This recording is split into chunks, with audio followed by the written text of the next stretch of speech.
Hi, I'm Nina. So today we're going to be making an overnight French toast, and it's a really great recipe because you can make it all up the night before, get up in the morning and just bung it in the oven, and you'll have a lovely sort of homemade breakfast first thing. So bread is one of the most wasted foods here in the UK, so I'm going to show you how to use some stale bread. You don't need to throw it away, but you can use it for cooking. So I've got my stale bread here, so you're going to need 6 slices. Make sure there's no mold if it's really old. And first what I'm going to do is I'm going to grease my pan. And then we're also going to sprinkle a little bit of sugar and cinnamon on the bottom as well. Right, so that's ready and waiting now for the lovely custardy mixture that's going to go on top. So for the mixture, we're going to need 375 mils of milk, and then we're going to need 4 eggs. Add in our cinnamon, and then a ½ teaspoon of cardamom.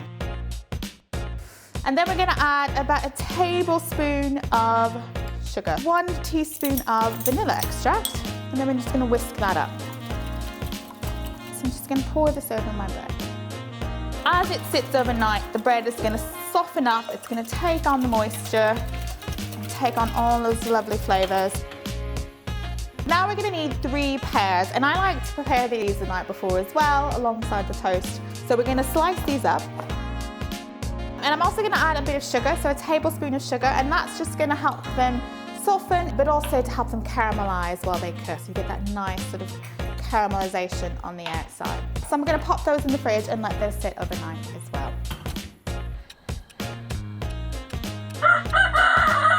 So the next morning, you can go to the fridge, you can get things out, and then get it ready for the oven. So we're going to add the pears, and we've also got some pecans here. I'm just going to give those a little mix, and then I'm just going to sprinkle those in underneath, a few on top.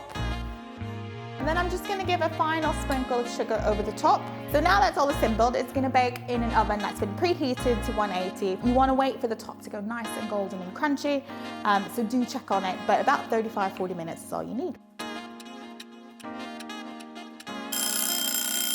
So this is your final French toast, all baked and ready, and I like to serve this with just a few sort of blueberries sprinkled across the top as well, just to get an extra portion of your fruit and veg in. So previously the bread was a bit stale, and now you've turned your stale bread into something quite delicious, perfectly usable if you give it a good soak overnight.